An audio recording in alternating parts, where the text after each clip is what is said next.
Donc dans la leçon, nous en sommes au paragraphe grand 3, cas de pondération d'une série statistique.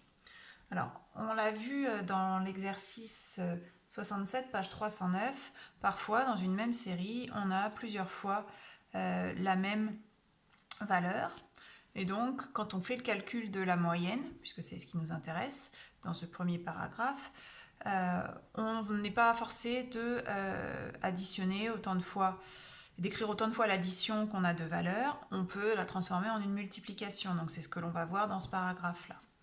Donc je vais représenter ma série à l'aide d'un tableau d'effectifs dans lequel je vais indiquer toutes les tailles que je trouve dans ma liste et en dessous le nombre de fois où elles apparaissent.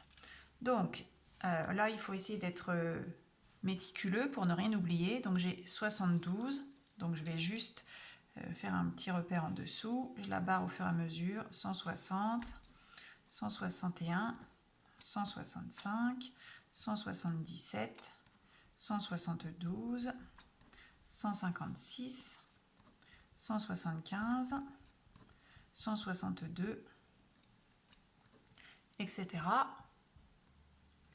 Voilà, donc j'ai terminé. Il ne me reste plus qu'à compter mes bâtons. Donc j'en ai 1 pour 151, 1 pour 152, 3, 1, 2, 1, 3, 1, 2, 4, 2, 1, 2, 1 et 2. Alors on peut vérifier qu'on n'a rien oublié en additionnant tous les effectifs qu'on a écrits et en vérifiant si ça correspond bien au nombre de tailles que l'on avait. Donc 1, 2, 3, 4, 5, 6, 7, 8, 9, 10, 11, 12, 13, 14, 15, 19, 21, 22, 23, 24, 25, 26, 27.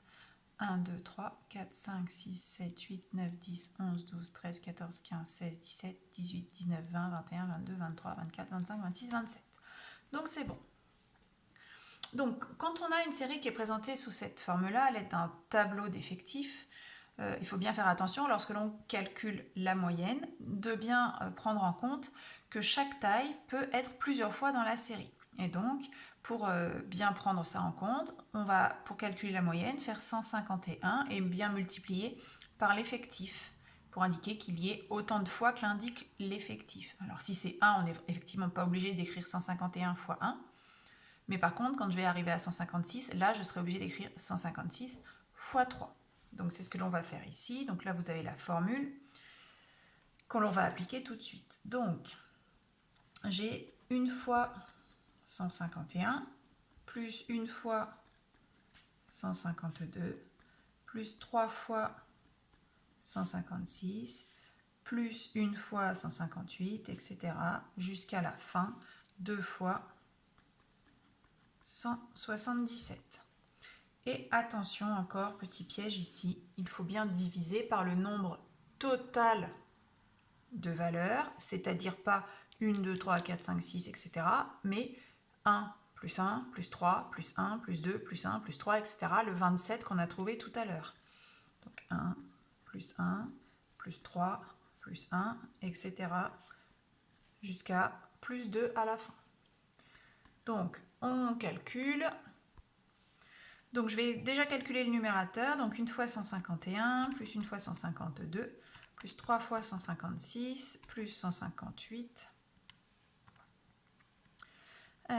plus 2 fois 160, plus 161, plus 3 fois 162, plus 164, plus 2 fois 165, plus 4 fois 167, plus 2 fois 169, plus 170, plus 2 fois 172, plus 175, plus 2 fois 177, ce qui fait 4439, divisé par, donc on l'a déjà fait ce calcul, 1 plus 1 plus 3, etc., ça faisait 27. Et j'ai donc maintenant juste à faire 4439 divisé par 27. Ce qui fait environ 164,4 cm.